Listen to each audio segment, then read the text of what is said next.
So we've created our projectile and we've created the blueprint mesh for it. So now what we need to do is add it so that our player could actually spawn this. So we need to come back to our PlayerStats header file, right? So it's p2 playerstats.h if you've been following along with my videos, and using the same naming convention. And what we need is we need to add an item here, which is the class AP2 Projectile. And right, so this is the class that we created over here in the projectile, right? That's the class we have over here, our AP2 Projectile. And we want to call it from the player stats, right? Like when the component that we added to the third person player, the third person character, right? We created this one, and we already have mechanics in here. Oh, sorry. If we go to the into the implementation file, right, where we have if they do left shift, it will run through. So now we're going to want something like hitting, F for fire, right, or left mouse for fire. So depending upon what you want to do, we could add that. And so that's why we needed to add this to the class to this header file. And what we also need to do is add a couple more variables that we can work with. And so the variables we're going to add, and we could just sit here and add them in the public property like with the other ones that we created last time, right? So we want a U property, edit anywhere, and blueprints. And we want the read write, and the category is combat.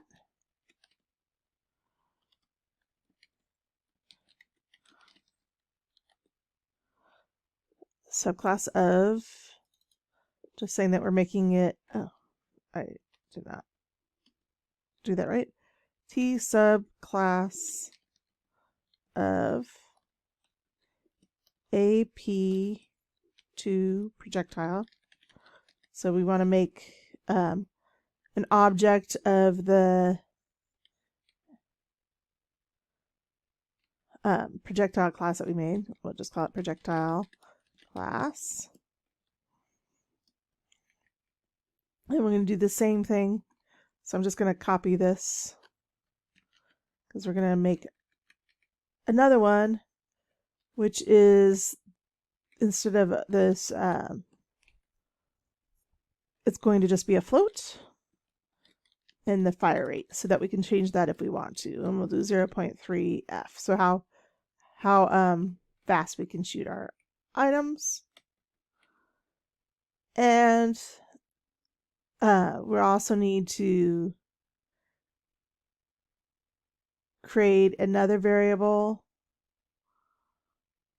called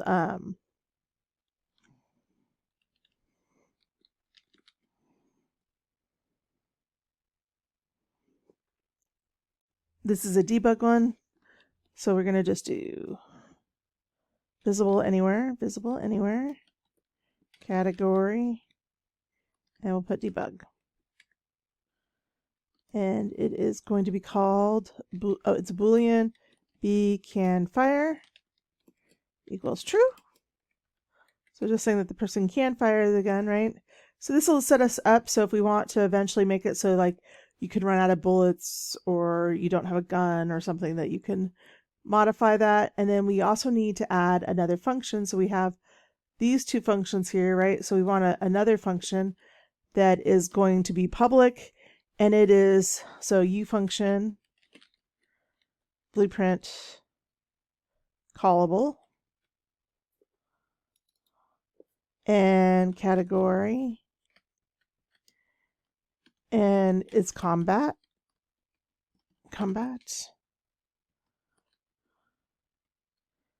and we want it to be void shoot, just so that just something that we could say we could shoot.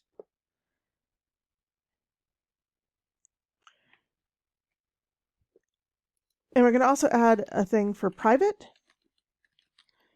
And remember, private just means that only the class can call it, not other things. It's just a way to protect who has access to change variables and change things. So we're going to make a f timer handle fire rate handle and a function called uFunction void reset fire cooldown.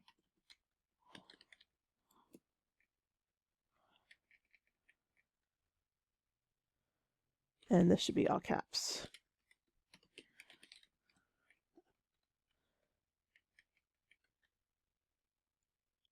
And no, yeah, okay. Fire cooldown.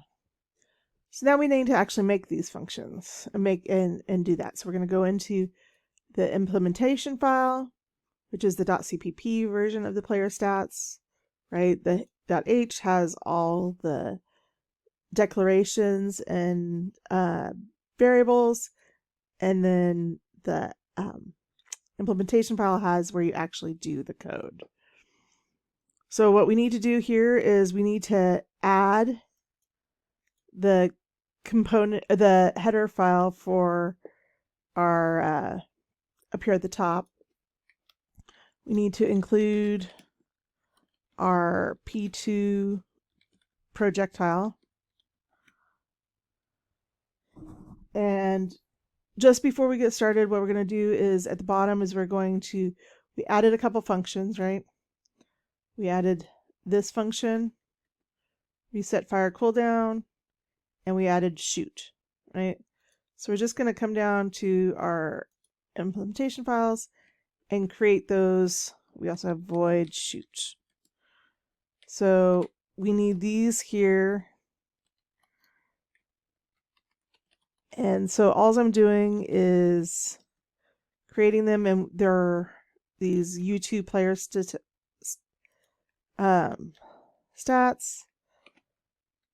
because they're part of our class, and so we just want to make sure that they match what we have in here, our shoot, and it's capital.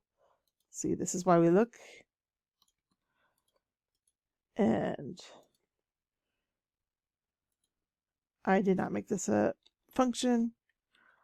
So there we go. Now it's a function. And so now this one should work.